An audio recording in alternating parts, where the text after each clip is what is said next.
Well, good morning, everybody.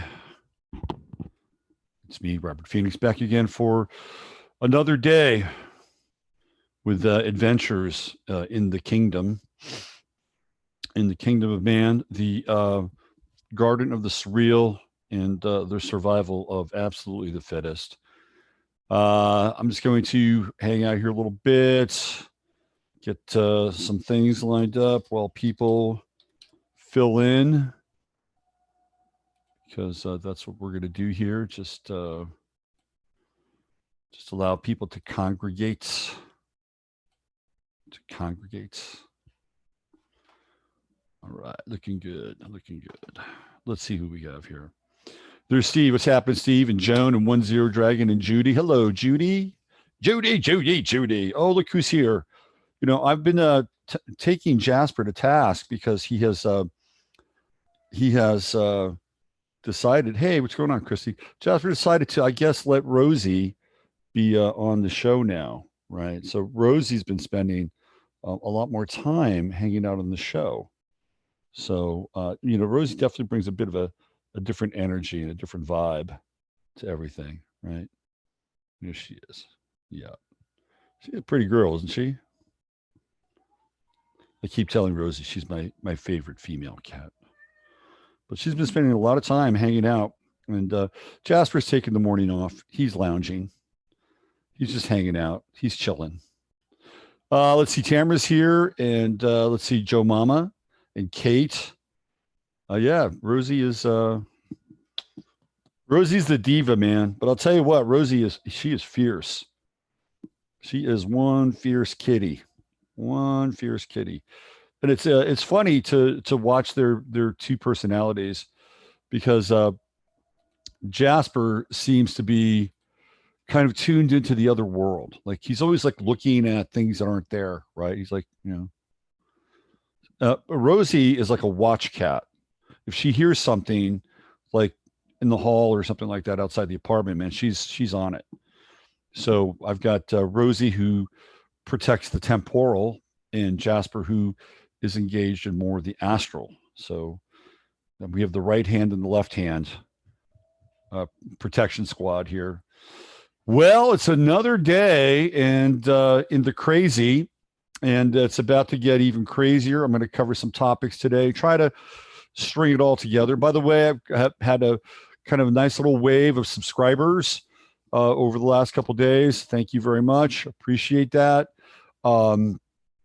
And I've reached out to you, and you guys are you have some info, or I've sent you some questions. Send me your info.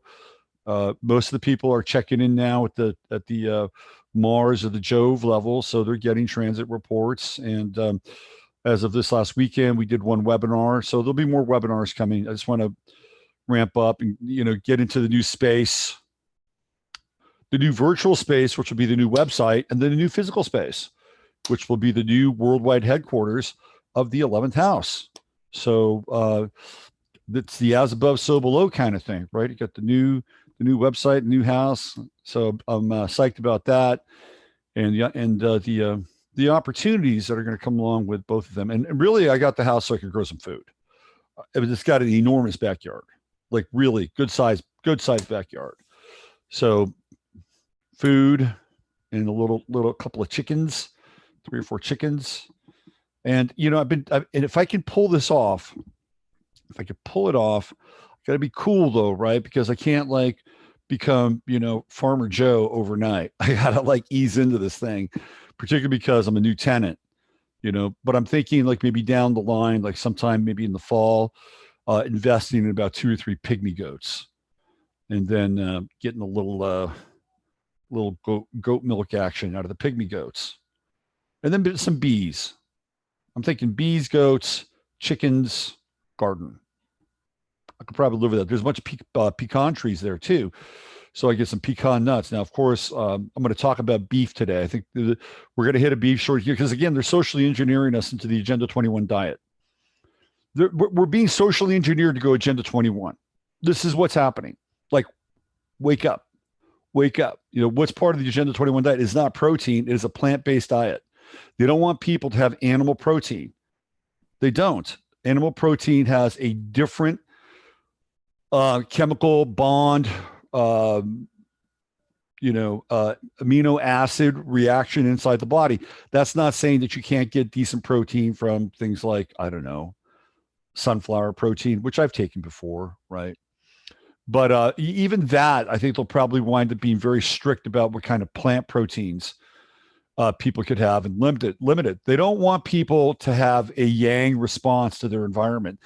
They want people to be passive and docile and to create as much estrogen as possible. And by the way, I think that's what we're going to have to really watch out for with these vaccines would be the overproduction of estrogen as well, especially in men. It could be already happening already with some of the other vaccines that have already been used and proliferated in the medical community, which would also give rise to this, kind of phenomena of boys being boys, boys not being boys, girls not being girls, the biological and genetic permutations towards transgenderism. I mean, maybe one of the reasons why we've had such a rise, not only in the social engineering and the proliferation of the idea of the transgender and non-binary child, is the fact that perhaps they've been chemically cultivated to trend in that direction vis-a-vis vaccinations. I would not be surprised at all. I'm sure if you go out on the internet, you'll find evidence that would not only suggest that, but probably support it. This is how I would think that these things have been set up, right? Because everything is, I think, a byproduct of the vaccination, and whatever kind of engineering that they want to initiate, they'll do it through a vaccination. They'll get down into your RNA, your DNA, and they'll mess with that. And next thing you know, you're a lab rat. And we've all had that experience. We've all had that experience. And when I was a kid, I got vaccinated, and not long after that, I was in the hospital with spinal meningitis. You do the math on that. Even my mother, who's the least conspiratorial person I've ever met in my life, agrees that that she made the connection. Yeah, you got the vaccine, and next thing you know, you're in the hospital and you're on death's door. So and back in 1960, this was actually, I think I was 18 months old, so it would have been 1961, probably like March or April of 1961. Right. That's when it happened. One of my earlier memories was actually being in the hospital getting my tonsils out and seeing look who's here. The astrological cat making an appearance. How about that? There he is. And I saw Kennedy's funeral. I saw the funeral, the funeral procession. And I asked my mother, so what's going on here? What's happening on TV? So that's the president. It's his funeral. All right, here we go. Look who's here. Oh yeah, the man. The astrological cat is back in fine form. Look at him in the islands. Jasper, you were born to be an island cat. You should be an island cat. Look at that. Yeah. There he is. You just look into the camera for your fans, Jasper. Give them a glimpse of your cat-like, your sphinx-like wisdom. Yeah. Jasper and Rosie are going to have a backyard. That's going to be a really interesting transition for Jasper and Rosie to have a backyard. Ooh. I wonder how they get along with pygmy goats. I wonder how they get along with chickens. That's going to be interesting, right? That's going to be going to feel like Dr. Doolittle. Anyway, why don't we get into the Lord's Prayer here? Let's say that. Let's set the template, and we'll have the perimeter here cordoned off, the spiritual perimeter. Our Father, which art in heaven, hallowed be thy name. Thy kingdom come, thy will be done in earth as it is in heaven. Give us this day our daily bread. We're going to need it. Forgive us our trespasses as we forgive them that trespass against us. And lead us not into temptation, but deliver us from evil.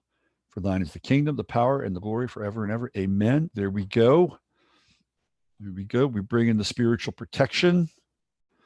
little Archangel Michael, right? Yeah, let's bring that in. Slaying some dragons. So there's a lot happening. There's a lot happening here. I want to show you something. This is from the Lord's Prayer page. This is where things are going now. Right here. Oh, look at that. What do we have? Oh, the no touch thermometer, $69. Isn't that an interesting number? $69. That 69 has been coming up, by the way, in kind of an interesting way. Like, let's just say that number 69 is going to be, part of my new address. Okay. But also with 69, what do we have here? We have the sign of Cancer, right? This is Cancer in vertical. So they're actually like, why 69? Why did they just say 70? And why not 70? Like 70 is a cool number. Or why not 68.99? But no, they go 69. And really what we're looking at here is we're looking at the grabbing the power of the astrological symbol of Cancer, which is about nurturing, caring, right? And one of the things that I've always worked with from an astrological position, especially with charts, Cancer is as the nurse, Cancer is the caretaker, Cancer as the home and hearth and fire, the mother who's got the big pot of soup on the back burner, right? But mostly, really in very kind of medical terms, because I've had a number of clients who have had very strong Cancerian elements in their chart who are nurses, either the ascendant or the midheaven, or for some people, they have, very strong fourth house aspects because that's the house of Cancer. And I've seen a number of people who do in-home work with like their sun in the fourth house or the moon in the fourth house, sometimes a combination of a number of different planets. So it's a sign I really associate with nursing in a lot of ways. So there you go. Now it's going to be on. It's all going to be about taking temperature. This, now next level here, next level has to do with contact tracing. Get ready to wrap your head around contact tracing. What does contact tracing mean? Okay, so Exhibit A, the smartphone. Your smartphone will either have an app that you will download, right? If you don't download the app, like they're not going to put a gun to your head and say, hey asshole, download that app. But your phone is actually a piece of hardware that's an app. Like this is an app. It's not just a phone. So if you have an app, what it does is it tweaks and specializes the functionality of this, which is an app. That's what it is. A cell phone is an app. It's an application. Okay. And there are sub applications known as apps. I have very few apps on my phone, by the way. Only the bare minimum. I don't like apps. They're too invasive. They share too much information. I don't have the Facebook app on my phone. I had it for a brief period of time when I had to actually like connect with somebody vis-a-vis Messenger, and I was out and about. It was the only way I could get in touch with them. But after that, I ditched it. So you don't really have to have the app, but if you have the app, it'll give them more control. It's more dynamic in some ways, right? It gives them kind of more levels and layers of information gathering, but all they have to do is trace where your whereabouts are through your phone. It's called contact tracing. So if, for instance, I'm walking around my phone and you're walking around in your phone, and we decide that we're going to walk on the trail up at Enchanted Rock. Okay. Well, you and I might be fine, but they would say, look, your cell phones were in proximity with one another. You and I might be fine. However, you might have been in the presence of somebody before coming to meet me at Enchanted Rock who was in the presence of somebody that actually tested positive for coronavirus. I hate calling it COVID-19. It just seems so fucking trendy. COVID-19. So Thanks, Jasper. Thanks for being a part of the show. Um, so now, because you had an experience with a person that was 2 times removed from another person that had maybe been diagnosed or had a high temperature, now all of a sudden you become a person of interest. That's called contact tracing. That's going to be the new buzzword. Okay. The new buzzword. My advice to you is ditch your smartphone. Ditch your smartphone. Oh, but I do so many things with my smartphone. I do so. Do you remember a time when you didn't even have cell phones? Do you remember those times? Those times were actually kind of fun. They were fun. There was like kind of cool stuff. There was these things called payphones, and they were actually kind of interesting. Especially if you stumble upon a really cool payphone. Like most payphones in the public were kind of sketchy. But every now and then you could stumble upon a really cool payphone. Like I used to go to this cafe in San Francisco in North Beach called Cafe Trieste. It was the first time I ever had an espresso of my life. Cafe Trieste, North Beach. And they had the best payphone there. Best payphone. It was like inside the cafe. And then and it was a big, it wasn't big, it was standard style, but it was wooden. It was like they had wooden frame. You go in and you shut it, and then a fan would come on and have a light. It was like, it was like a cool, really cool payphone. And I'd go in there and make calls and stuff, and especially if I was looking for a job. So yeah, it was fun. Payphones were kind of cool. They were kind of anonymous. In fact, they were very anonymous. They don't exist now. There's one here in town. But I remember one time, you just can't replicate these experiences. And I sound like an old geezer.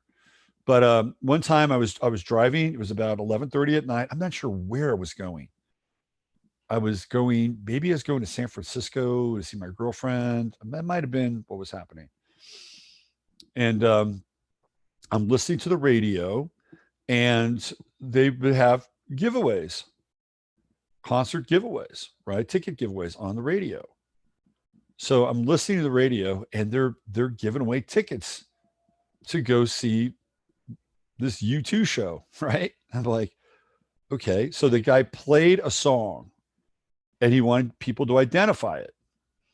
Now I had a sense as to who was the band. I didn't know it completely, but I had a sense because this band had just broken. And there was this kind of interesting, kind of fervor to find these sort of crossover funk rock bands. Like this is what Prince was doing at that time. So I'm thinking, okay, this is not Prince, but I think the next flavor is a band called Zapp, Z-A-P-P. And there was a guy, the singer was named Roger. So I jam off of the freeway. I zoom into a gas station, and I knew where the gas station was. I had a little Fiat coupe back then. It was a fast little thing. And I zoom in there, and I get to the payphone. I put my money in, and I dial the number. And the guy said, it was KFJC. That was the station I was to. Hi, so-and-so KFJC. I said, do you know the answer to the question? I said, yeah, man, I think that's Zapp. He says, that's right. You got it. Zapp. So give me your name and number. So boom, I got 2 tickets to go see U2 back when U2 was still digestible. Long time ago. Long time ago. But that was the fun of the payphone. Like, now you're driving. I mean, everybody's got a fucking payphone. Everybody's got a cell phone now. And trying to win stuff now is almost impossible. But back in the rotary dial days, I was the ticket king. I saw so many free shows back then. So, we didn't have these things. We had maps. Remember maps? Whoa, what a concept a map was. What a concept a map. It was kind of fun reading a map. You know why it was fun? Because if you're reading a map, you would see something on the map. It's like, oh, what's this? What is this thing? Maybe I'll go over there. Check that out. You're not going to see that on the cell phone because you're going to dial in whatever your destination is, right? And it's like, very efficient, very efficient. And a lot of times it's been, very, very, I think the mapping thing is a blessing and a curse in a lot of ways. But maps were cool. You know, when I was traveling across the country and I was doing my tarot tour of 1996 throughout the South and the Southwest, I had my dog with me, and I had a big van. It had no air conditioning, so you know it was very hot. And I'd look at a map and I said, "Okay, what do we got here? Oh, look, there's a lake there. Well, why don't we just pull off the main highway and go find this lake?" And I would do that, and he and I would hang out, and I'd splash around, and he'd splash around, and hang out, get some sun, and get back on the highway. You know, I mean, the beauty of a map. The beauty. I found that lake. If I didn't have a map, I mean, this is a beautiful thing about a map. The cell phone gets you from point A to point B, and it's a very linear experience with the GPS. You got a map, the world opens up, and you get to see things, right? And then, how did we ever like somehow meet people? You would think that we just everybody missed each other without the cell phone. Hi, I'm on aisle 6 by the pancake mix, right? I mean, that's kind of cool in some ways, but we managed to somehow find each other. I'll be at this place at a certain time, you be there at a certain time, and there we are. It happened. We were way in a lot of ways we were way more free before the smartphone. Now, when the cell phone came out, and I was late to the cell phone. Like all my friends had cell phones, and I did not have a cell phone for a very long time. I got my first cell phone in the year 2000, and cell phones had been around, you know, prior to that. I remember back in 96, 97, my friends having cell phones, and in 98, I'm like, nah, I'm not into it. I'm not into the cell phone. So my first cell phone was associated with my job because I, you know, say, oh yeah, here you go, you get a computer, you get a cell phone. Okay. But I had to say that when I was able to call people and talk from my car, that was cool. I have to admit that. I do like being able to talk to people from my car, but that's a cell phone. It's not a smartphone. It's not a smartphone. So we could do all the things normally we could do with just a regular cell phone, except with the high level connectivity. And do we really need the high level connectivity in that sort of way? This is going to be the thing right here. This is going to be the thing that will imprison us ultimately. And they want to do away with computers. This was part of that Eric Schmidt. That's Eric Schmidt's project. They don't want people to have computers anymore because computers get you out of their network. So they want everybody in the black mirror. The black mirror. It's kind of cool, huh? All right. So contact tracing. That's part of the next evolutionary wave and cycle. Contact tracing, no, de-evolutionary. Contact tracing and temperature, okay? They want to be able to build a database. They want to find out where you go. And they already know where you go. But now they want to establish more complex relationships. Gathering data. Now they'll say we're doing this because it's going to increase the level of your safety. We really care about you. You know, yesterday in Austin, they had these women who, and I think they're mostly women. I don't want to say all women. I'm sure that some of them were men, or perhaps a variation of the theme, man and woman. But they had one thing in common, and they owned vintage clothing stores. And they went to the Capitol to protest the fact that they're opening the state back up and they can do business again. I'm like, what? Like, what country am I living in? What planet am I on? You know, I'm sure there was some weird timeline shift that, you know, turned America into this, you know, communist, what do you call it, dystopia. It's happened. It's like, whoa, look where we are now. It's like, and even Tucker Carlson's been talking about this. Like all of a sudden we're living in China now, folks. And these people are protesting because they don't want to run their business. They don't want to open their business. Well, fine, stay shut. You don't have to open your business. You don't have to open your business. Nobody wants your shitty, overpriced old clothing anyway. Okay. You know, just go, you know, now, let me just say this. There is somebody who watches the show who does have a vintage clothing store. And I don't want to condemn all vintage clothing stores. Okay. I just need to be upfront about that. But they don't live in Austin. They don't live in Austin. But for the people that live in Austin that are protesting opening up, right? It's like, get a life, stay closed, continue to sell your clothing online, right? Again, we have the fork of the worlds, Gemini, the fork of the worlds. You can be online or you can be offline. Online, offline. What's it going to be? I mean, maybe you can do a little bit of both, but now you're going to have to choose a world here pretty soon. So fine, just stay closed. Why make a big deal out of it? They're going to virtue signal. They're going to go out there with all their vintage rags and look really chic and hipsterish and, shake their fist. Oh, you're going to kill people. You're going to kill us. Don't open your store. It's that simple. It is that simple. I do think what probably what's going to happen is that sometime in the summer, probably late July, mid-August, there's going to be another wave. Like we're gonna hit more shit. Okay. And the more that I look at this thing, my buddy Ben from Henley sent me a video, a very disturbing video. I'm not prepared to share it today. I'll probably share it tomorrow. It's a very disturbing video, but it has to do with, I think, what's really going on. And it confirms my suspicions about really what the coronavirus is. And I believe that the coronavirus is an infestation of nanotechnology. That's what it is. And nanotechnology is one of the, four horsemen of the Morgellons apocalypse. Nanotechnology, fungal overgrowth, Lyme, and probably the fourth would be high metal toxicity. There you go.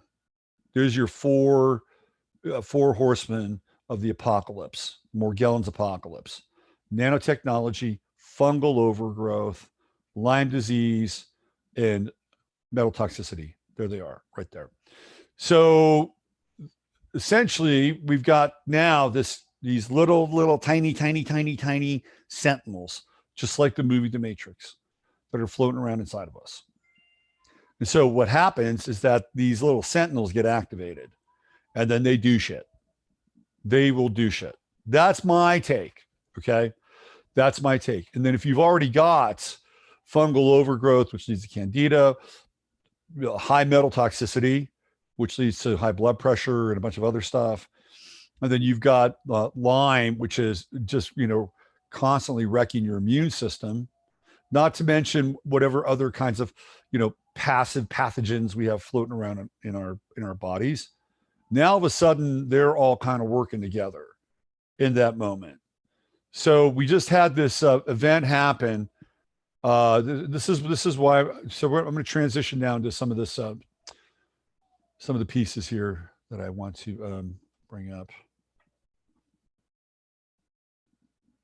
Let me just check my contacts here very quickly.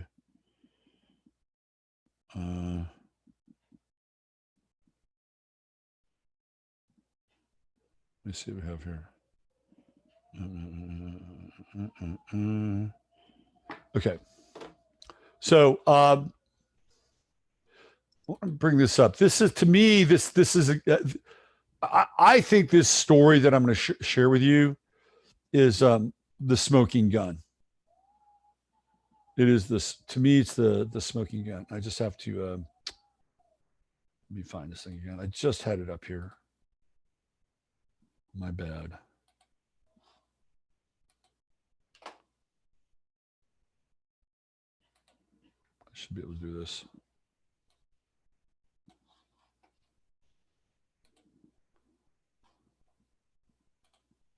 There it is. Okay. Nearly 70 dead in horrific outbreak at veterans home. So first of all, this is from March 31st. This is March 31st. So this is not anything that's happened recently. Like, look at the date. Okay. The story is from yesterday, but it was on, let's see what we have here. Let me read this. I thought it was March 31st. Let's just read this thing.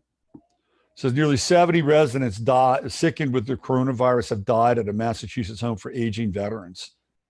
as state and federal officials try to figure out what went wrong in the deadliest known outbreak at a long-term care facility in the U.S. While the death toll at the state-run Holyoke Soldiers Home continues to climb, federal officials are investigating whether residents were denied proper medical care, and the state's top prosecutor is deciding whether to bring legal action. It's horrific, said Edward Lapointe, whose father-in-law at the home had a mild case of the virus. These guys never had a chance. 68 veterans who tested positive for the virus have died. Now, these positive tests, I think, are very misleading. I think it's highly, highly misleading because Corona has been around for a while. So you can test positive for Corona. I also think I'd like to know how many of these gentlemen, it sounds like they're gentlemen, got the flu shot. Lastly, and this is, I think, probably, and we're like way behind in this, but lastly, I think we really have to reimagine and reinvent elder care. I think that this is one of the big topics that people are really not understanding. Revisiting elder care on so many different levels. And it also feels to me, fairly eugenically based. I'll get into a little bit of that. So 68 veteran residents who tested positive for the virus have died, officials said Tuesday. It's not known whether another person who died of COVID-19, another 82 residents and 81 employees have tested positive. The home superintendent, who's been placed on administrative leave, had defended his response and accused state officials of falsely claiming they were unaware of the scope of the problem there. So one of the things that is, I think, fairly consistent with whatever this thing is that you can be testing positive for the quote unquote coronavirus. Okay. Test positive for that. But then what is really the coronavirus? What are you really testing positive for? And let's say your symptoms are not fatal, deadly, dramatic. Let's just, for the sake of argument, manageable. But then all of a sudden, and this is sort of been what's talked about here, all of a sudden there's a state change, and it happens very quickly. Very, very quickly, like going from like one sort of state to another, which is a state of emergency. And to me, that would be indicative of some kind of activation. That all of a sudden it was like, okay, let's flip the switch. Let's activate the nanotech sentries inside the body of an already weakened immune system. And then, let the forces, the unnatural forces of nature do their appointed tasks. The superintendent, Bennett Walsh, said earlier this month, state officials knew that the home was in crisis mode when it came to staffing shortages and were notified early and often about the contagion at the facility. Staffing problems that plagued the home for years contributed to the virus spreading like wildfire, said Joan Miller, a nurse at the home. You see why the eugenicists want the elder population to go away. There's theoretically not enough people to take care of them. They're also probably going to vote Trump, by the way. You think veterans are going to vote for Trump? That's 70 less votes that Trump's going to get in Massachusetts. Think about that. I'm serious about that. Because staffing was so tight, workers from one unit were constantly moving to the other units to help out and bringing their germs with them, she said. At one point, a unit was shut down because there wasn't enough staff to operate it.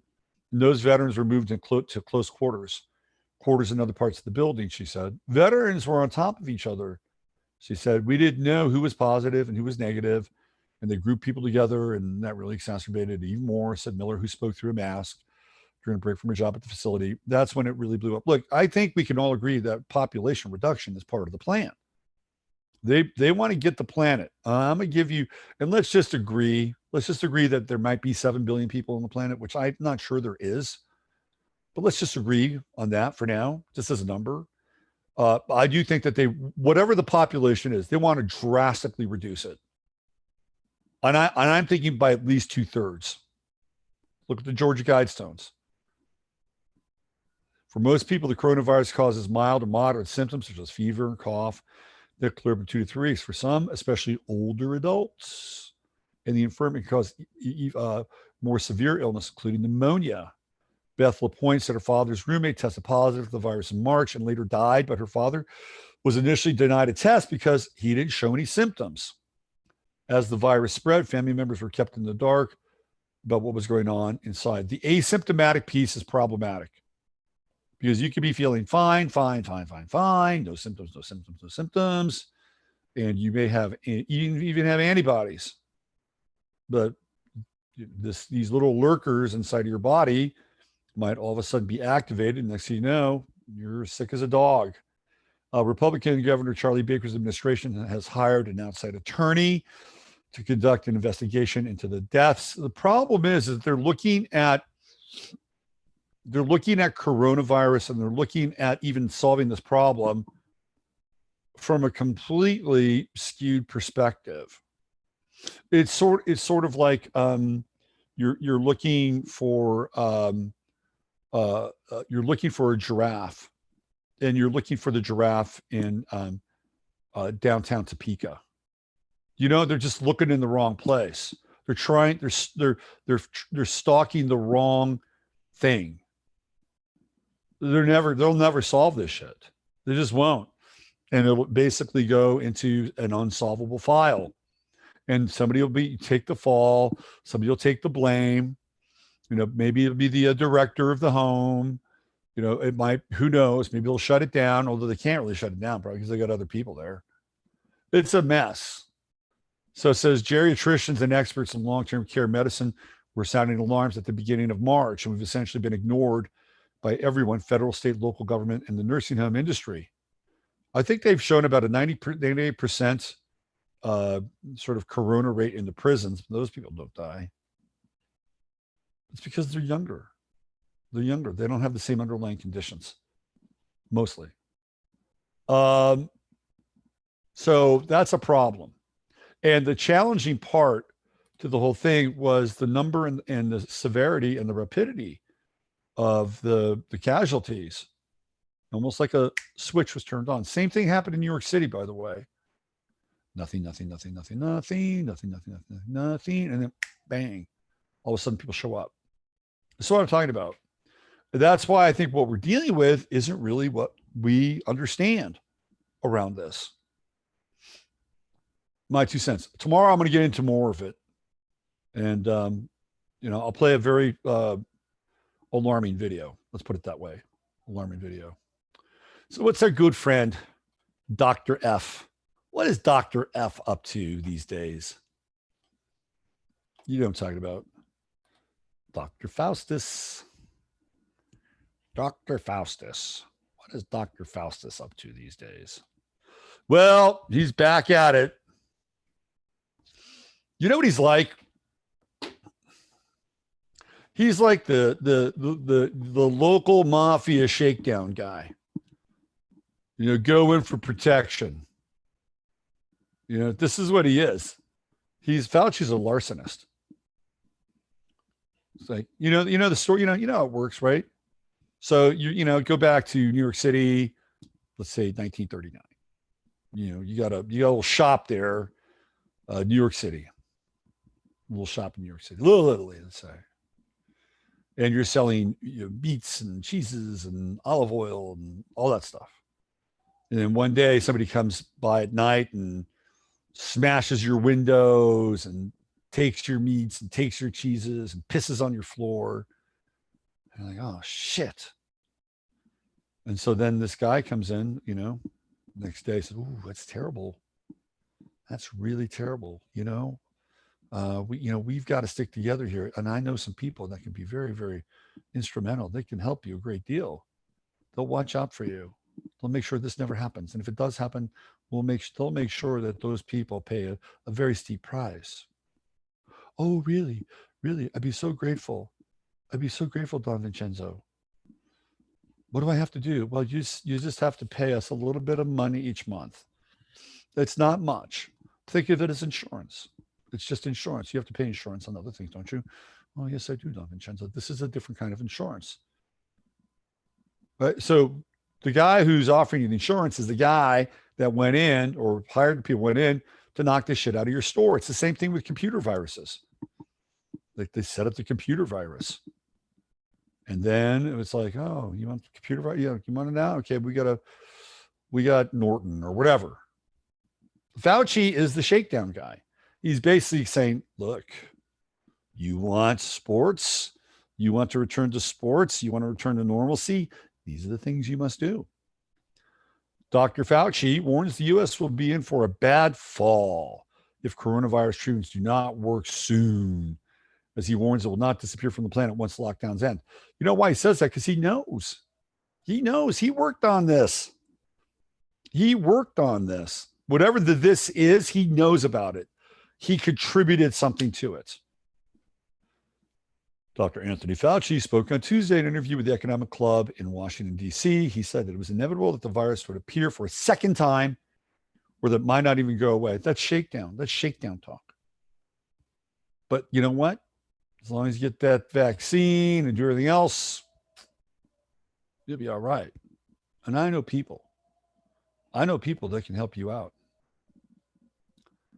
Dr. Anthony Fauci warned on Tuesday that the U.S. could be in for a bad fall. That's literal and figurative, like bad fall, like fall as in the season. If coronavirus treatments do not start working soon and that the killer virus is not merely going to disappear from the planet when lockdowns finish. Speaking in an interview with the Economic Club of Washington, D.C., Fauci said that it was inevitable. It was going to come back and that it might never fully dissipate. It's like the war on terror. It's a new war on terror. They're going to go next level here pretty soon, though. In my mind, it's inevitable. Let me see. In my mind, it's inevitable that we will have a return to the virus, or maybe even that it never went away. Fauci said, according to CNBC, adding the virus, it's not going to disappear from the planet. He added that he was cautiously optimistic. Cautiously optimistic. Tread lightly on that optimism. That they would research come with a vaccine, but he did not say how quickly he thinks they will be able to achieve it. They've already got the damn vaccine. All right? They're just playing a little okey doke. Okey doke. The treatment used so far include drugs that are ordinarily used to treat malaria and heartburn. Neither is foolproof. And a vaccine is even further away. Fauci said he does not think a vaccine will be created for at least a year. So the reason he's saying that is so that they can keep the lockdown in place. Like, that's why he said they've already got the damn thing. Come on, people. You think that they're going to sit around and try to, run this thing to the market? No, they don't do this stuff without having the cure in hand. But they'll delay it because they want as much chaos. They want as much damage done to the economy. They want to socially engineer people so that a year from now, they'll come begging for the fucking vaccine, okay? They'll come begging. That's it. For now, people are still fairly healthy, blah, blah, blah, blah, blah. Blah, blah, blah. Boy, Adam Sandler got fat. Look at him. Unlike other illnesses, Fauci warned, everyone is susceptible to COVID-19. It is highly transmissible. Well, let's see. Oh, I don't know if Texas has that many cases, but now they want to make Texas have a bunch of cases, right? Because Texas is opening up. Texas is opening up.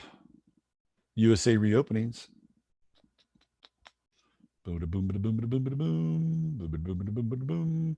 So all these places, man, they're open. They're open for business. There's the Corona escalator. There we go. Who's this guy?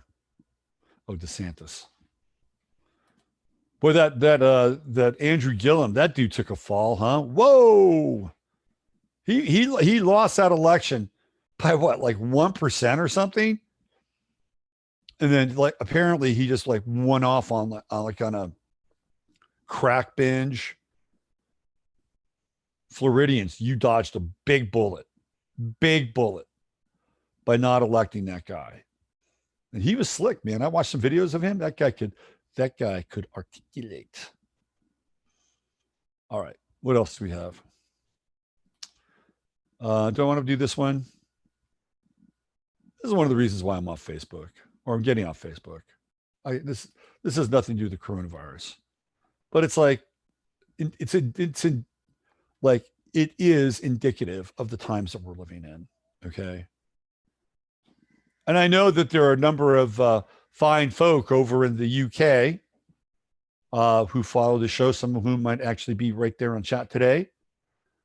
Facebook admits banning users for saying they are proud to be English. Like, what the fuck? Like, you can be proud to be, what, Filipino? You can be proud to be Inuit. You can be proud to be Slovenian. Maybe you're proud to be English. You got some issues. Here's what I think is interesting too. This to me, this reeks, right? This reeks of just kind of reverse xenophobia, or even reverse, I would say, racism. They're presupposing that everybody in England is white and proud to be English. I am sure there are so-called non-white people that live in England that are proud to be English. Has that ever crossed their minds? In fact, I know quite a few who are not so-called white, and they're very proud to be so-called English. This is ridiculous.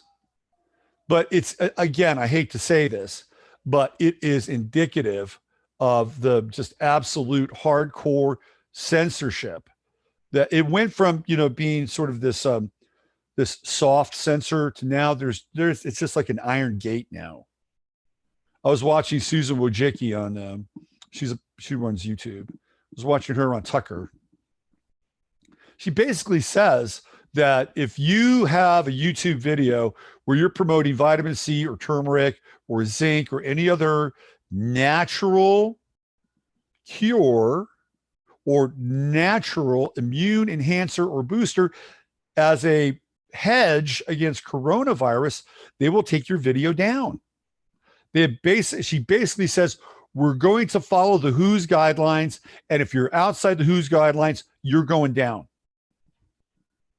It's there on video. This is the world we're now living in. It's not the world we're going to be living in. It's the world we're living in now, okay? So everything that you are and have taken for granted in a lot of ways, taken for granted, all those things are on the line now. They're all on the line. And these people are just going to keep drawing these arbitrary lines, and they're going to be moving their allegiance away from things like the Constitution or, the Bill of Rights or the Declaration of Independence, and these really, really antiquated ideas of free speech, because they're looking at China, and China's the model, right? China actually quells dissent and forces people to conform in a very rigid sort of way. And if you get out of line, you're just taken out. I mean, it is clearly a form of fascism, but it's fascism with huge perks for the people at the top. So I'm just waiting for my new website to get up and running, and Audio's Facebook. It's been good. It's been fun. It's been nice. I'm going to grab all my pictures. I'll keep the 11th house site up, or a page up, but my personal stuff, gone. It's going to be gone. I'm taking it all down. Nuke that thing. I'm tired. I'm tired of supporting these tyrants. Okay. What else do we have here? Yeah, so this is what I wanted to show you about the contact tracing stuff. Sorry, I could have woven it in a little more deftly. So these are the CT updates, contract tracing. This is the contract tracing program revealed. By the way, this is a big Jared Kushner initiative. Jared Kushner and his buddies are putting this thing together at a national level. So this is from Connecticut. Connecticut's unemployment rate is north of 20%, which hasn't been since the Great Depression. Oh, imagine that. This is Governor Ned Lamont. The unemployment rate will be short term. And then out of depression, he said, the Department of Labor has paid out 330. They always do that fucking number, don't they?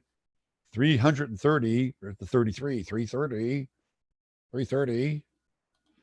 In unemployment benefits last month. The states are running out of unemployment, which is why they're starting to open this back up. They don't have any more unemployment. They're good. They're forcing their hands in a lot of ways. However, Connecticut has also announced its contact tracing blueprints, which will help stamp out infection. The state has partnered with, of course, Microsoft to develop a contact trace program. It is expected to go live by the third week in May, so we're about a little less than a month away from that. Said state epidemiologist Kristen Soto. People test positive for coronavirus will be contacted by a contact tracer who will ask the infected person who they have come into close contact with recently. These people then be contacted and asked to stay at home for a period of time.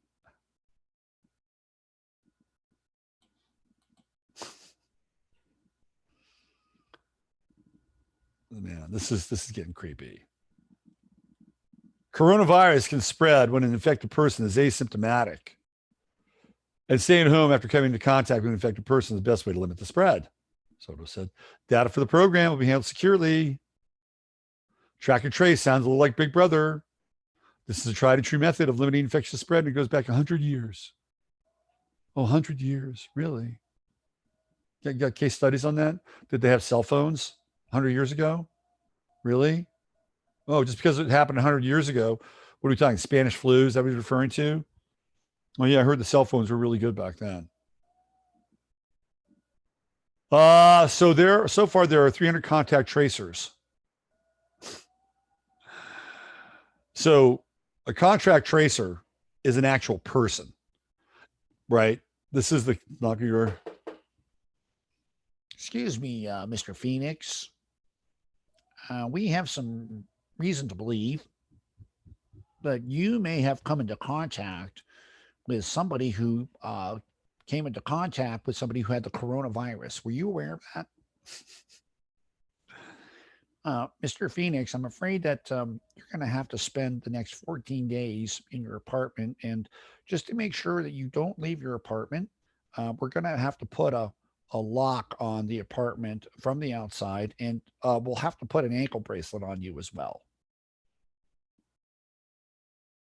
You think I'm being a little dramatic there?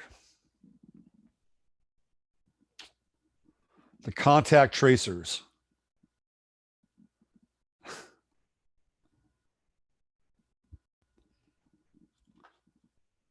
I remember one time I was doing I was working on this landscape crew, and there was this guy who was in the landscape. He wasn't that bright, okay? He wasn't that bright. And I think we were in the greenhouse or whatever, like pulling plants or doing something. Anyway, he asked me, he says, hey, what would be your perfect job? And at that time I was kind of in the outdoors phase. And I said, I think, being like a river raft guide down the Colorado River, I think that'd be a really cool job. That's what I said to him. And I said, what about you? He says, well, I'd really like a job where, I just get to watch people working. And then if I need to, I can tell on them. I swear to God, he said this to me. I'm like, whoa, what kind of mind has that as an aspiration? It's like, holy shit, man, you're in the wrong business. You should be working for the FBI. I was like, weird. Like, he thought my thing was weird too, by the way. He's like, really? You'd want to do that? Yeah, it sounds pretty cool to me. He just wanted to watch people and tattle on them. Welcome to the realm of the contact tracer. I'm wondering if this guy, he's probably a little bit younger than me. He's probably in his late 50s. It's not too late for him.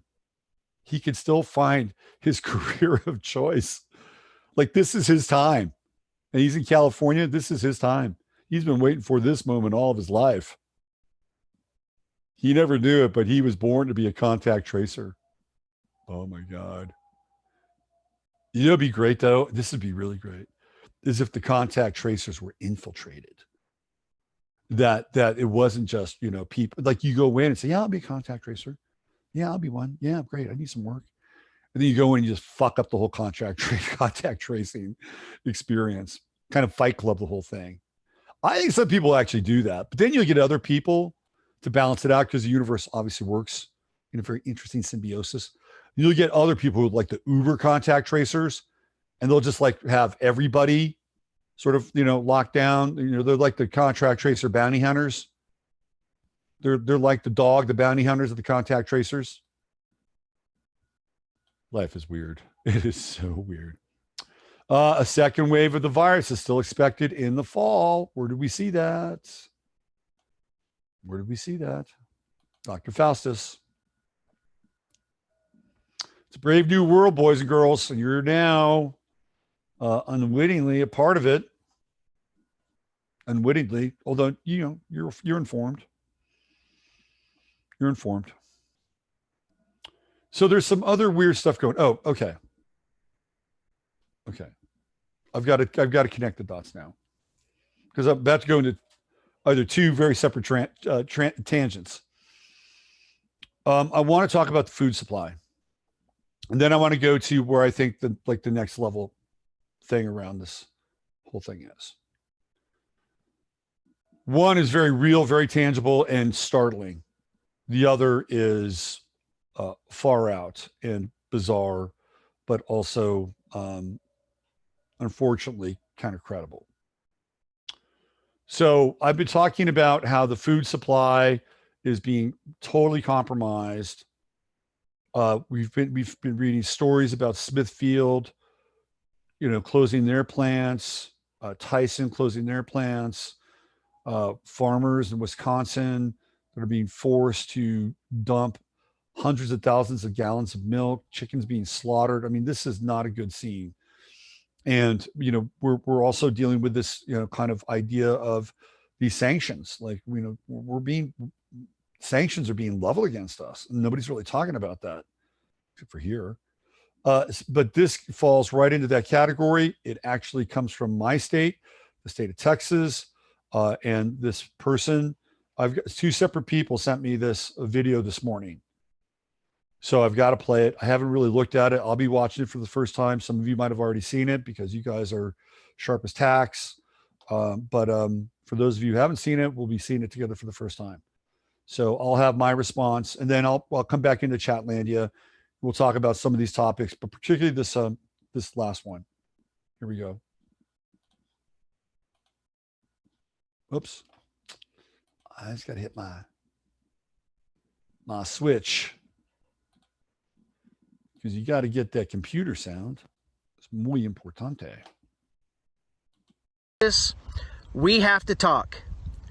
State officials will be assisting to help identify potential alternative markets if a producer is unable to move animals, and if necessary, advise and assist on depopulation and disposal methods. Ladies and gentlemen, we are plowing under vegetable crops from coast to coast. We are euthanizing millions of chickens. We are aborting sows and burying feeder pigs. We are dumping milk by the hundreds of thousands of gallons, and now they are preparing us to depopulate the fat cattle ready to harvest because of a bottleneck created by the effects of COVID. This thing hasn't been created by COVID, but the effects of COVID and the logistics therein. We are in trouble. Our food supply is in trouble, and I am appealing to producers and consumers across the nation to start calling. Yesterday, the first shipment of imported beef from the country of Namibia hit the shores of the United States of America. And yet this morning they are telling us to prepare to euthanize harvest-ready cattle. Okay, I want to stop that for just a second because I don't want to gloss over that point. Where have we seen this before? We have seen this off the coast of places like Vermont, New Hampshire, Maine, right? Where the fishing, where the restrictions around what they could catch, because they have said that they've overfished those regions, wiped out most of the entire fishing industry in that region, and sent the fishermen into a death spiral of debt, unemployment, and drug addiction. Meth, fentanyl, Oxycontin. And then they started importing fish from overseas. Okay? So this is how the globalists work. The globalists will shut down the ability to produce food in a certain region. And then they will make sure that you get the food from outside of the region. If you're a Texan, you need to call Abbott. You need to call these people. This is not acceptable. And in any other state where you're producing either poultry or livestock or vegetables or fruits, you're going to have to bang on these people. Now, the problem is they're not there, but they're going to come back. They're going to come back. And we got to start supporting the local people. You got to start supporting and buying local produce. Okay. You'll find out who these people are and start bringing their, whether it's meat or livestock, whatever. We got to support these people.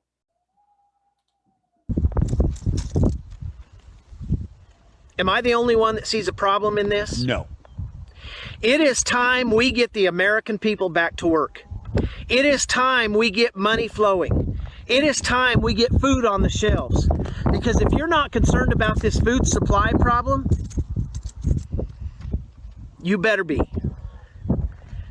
We have a huge supply and demand of food across this nation. We can feed the world ourselves, and yet we're destroying our harvests. At the same time, we are importing beef from other countries, beef that is less regulated than our beef, less safe, not as high quality of product, and yet it's happening.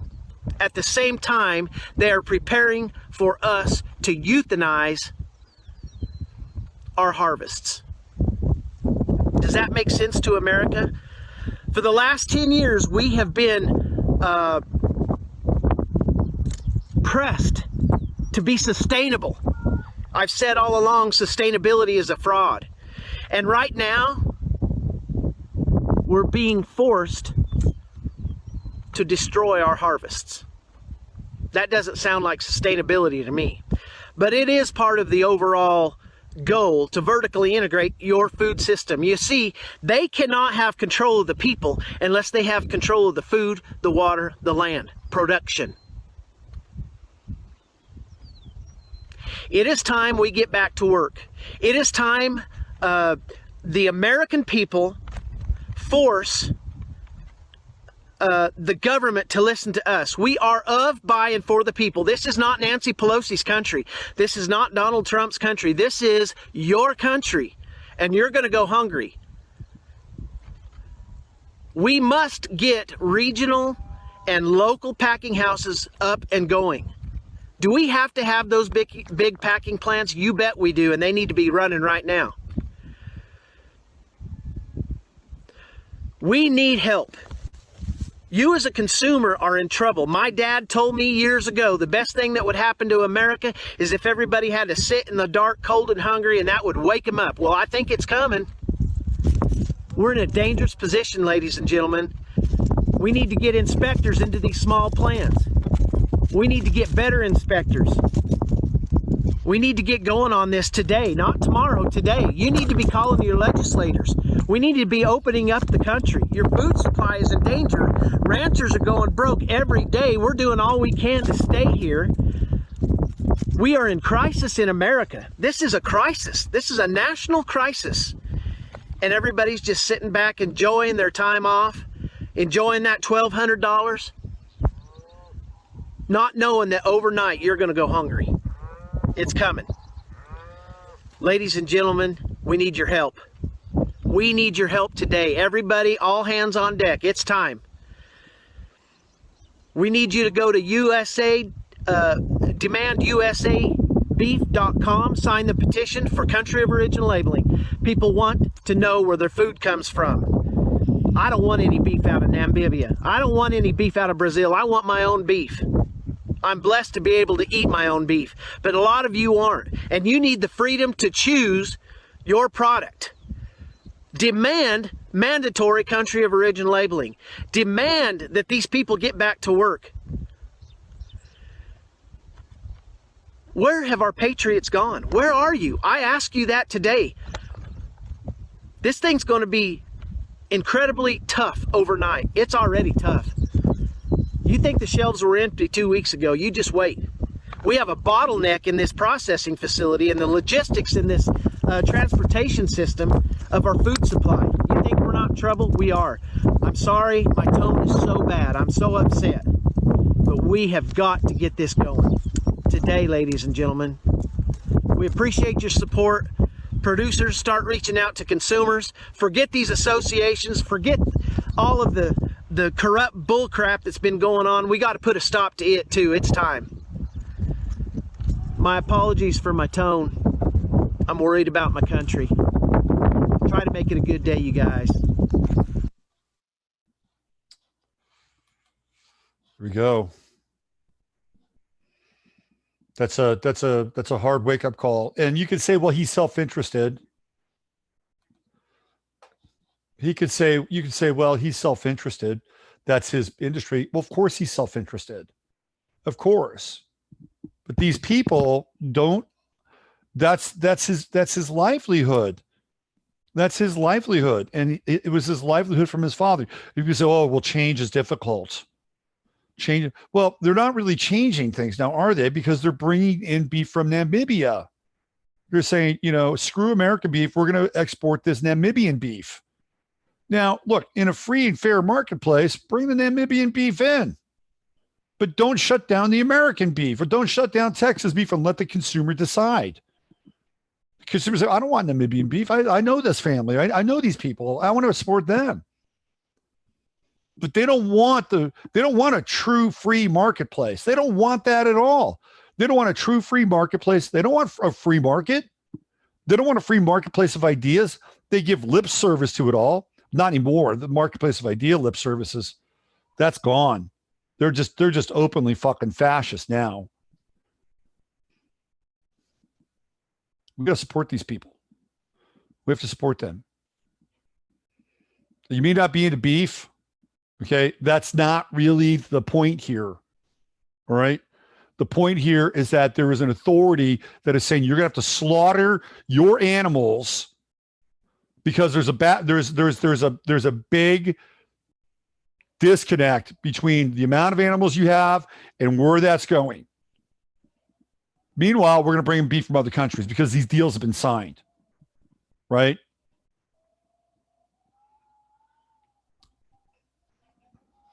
All right, let me check in with you guys. Namibia should never be imported, in my humble opinion. They like illusion of free market. Does not exist. That's right. Town near me refuses to grow out. Let me just see something here. So I'm going to try this just for, hold on a second. So there's a guy, I ran across this story yesterday. I'm going to pop it anyway. It was kind of a cool story. Let me find this here.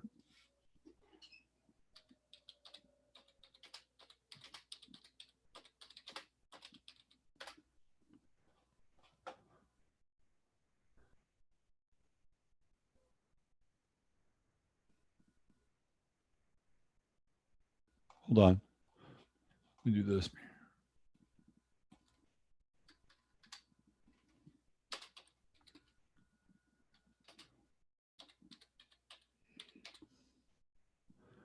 Here he is. Okay, so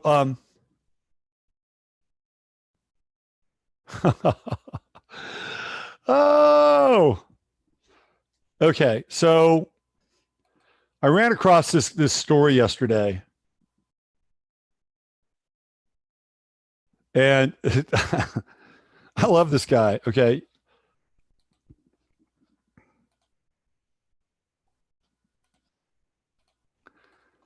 So Grants, New Mexico. Grants, New Mexico has this. So this mayor, his name is Martin Modi Hicks. There's the mayor of Grants, New Mexico. And basically he said, fuck it, we're reopening. And he called the governor, he didn't call the governor a Nazi, but he likened the governor's tactics to the Gestapo. Okay. And he's a Democrat, this dude. How can you not love this guy, right? He's an ex-Marine, by the way. And he's a Democrat. He's sort of like the dude and Walter Sobchak rolled into one character. Said the mayor of Grants dismissed his city manager for reportedly not ordering city employees to reopen the golf course. I am the interim manager until I can find another one. So if you're living in Grants, Kestrel, you're in New Mexico. You may want to scoot up to Grants and get the city manager gig. Okay. The city council will need to vote to make the determination. The city manager, Laura Yaramillo, final. Hicks is allowing small businesses in Grants to reopen. New Mexico State Police issued a first notice of violating, along with a cease and desist order to the manager of the golf course Monday. However, the mayor said he planned to keep operating the city-owned golf course despite the cease and desist order. KOB4 reached out to Yaramillo but did not receive a response. Instead, a person who said he's known Yaramillo for years spoke about her character. So this guy, Hicks, Modi Hicks, he's interesting. He's an interesting dude. Here he goes again. Defying state order, Grants mayor opened the city up. Now, I actually had shall we hear what this guy has to say? Let's do this. Let me see if I can, yeah, okay. Let's do this. Here we go. Let's see what he has to say. These ladies drove in from Albuquerque just to say, hey, open up. Look at them. They're saying, open up. Let us in.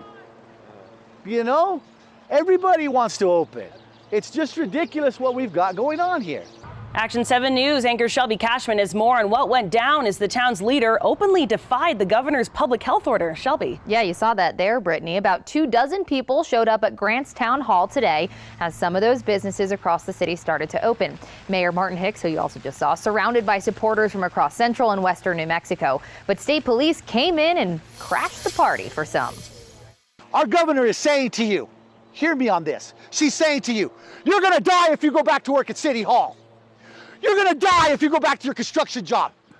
But it's okay if you work at Walmart. Mayor Martin Hicks is not backing down, calling all city's employees back to work today and encouraging business to open their doors despite the governor's public health order. But not everyone opened. It's a shame that she could put such fear in our small businesses that she could shut them down like this. The mayor also opened the city's only golf course. From Sky 7, you can see some taking advantage of the nice weather. But hours later, this happened. State police officers issued a notice of violation to the city, prompting the mayor to come out to the golf course. What's wrong? Social distancing, guys. Get a shot of that, huh? Social distancing. Get a shot of that out there. How's that for social distancing? About 20 people were golfing at the time, including a city councilor. We're out here in the middle of nowhere, and I believe it's safer to be out here than Walmart. The mayor reopened the course right after being put on notice by state police. Good for him. I am going to come back and golf now for sure, and I ain't golfed in years. All right, well, the state police has not formally cited the city for opening that golf course. The mayor says he expects the state police to come back tomorrow with a formal citation and a $5,000 fine. He says, though, he will sue the state and fight in court. Brittany. Mayor Marty Modi Hicks. I actually have his. I've been texting him. He said he would call me last night. I talked to title company in Grants, New Mexico yesterday, and the woman who has the title company. So I asked her. I said, "So what's up? Do people like this guy?" She said, "Yeah, he's kind of crazy. He's kind of crazy." And I said, "Are people going to be opening their businesses back up?" She said, "Some will, but some won't." And I said, "Well, why?" Because they're afraid. They're afraid they're going to get fined. So now we have this tug of war, right, between the state and this local mayor, Modi Hicks. God, I wish I just had an open mic. I'd call him right now. He probably wouldn't answer. He's really busy. But I was texting him. Anyway, I'll follow up and I'll try to get an interview with him. I'll be like, politely persistent because I want to interview that guy. I want to see if I can get a Skype interview not Skype, but a Zoom interview with him. This is happening now, people. We're waking up. We're being forced now to wake up. Not everybody's going to want to wake up, and that's okay. It's really okay if they don't want to wake up. But the ones that do wake up, we need to support. And the ones who want to wake up, we need to nurture. And the ones that are already awake, we need to fortify. And this is it. That's where we're at. So if I had a hat, hats off to you, Mayor Hicks. I like that guy. I got to hang out with that guy. All right. Let me check in with you guys in Chatlandia, see where it's at.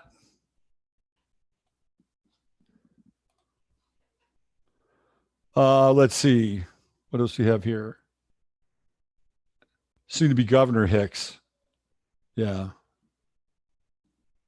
Let's see. Paid like movie stars. Let's see. The comment above was for you. I'm very fixed. We get some people have good reason to be afraid of New Mexico State Highway Patrol. The statewide police powers grants New Mexico's on Navajo reservation. Ooh, good. Grants was once site of America's largest uranium mines, pretty much a ghost town. Now, let's all move to Grants. Let's all move to. We should start Chatlandia in Grants. Let's go hang out with Marty. That'd be kind of a cool thing. Yeah, someone tried to get a hold of him. Let's see what else we have. Our police are so bought. These news hosts they're bad actors. Absolutely. He sounds like Robert. I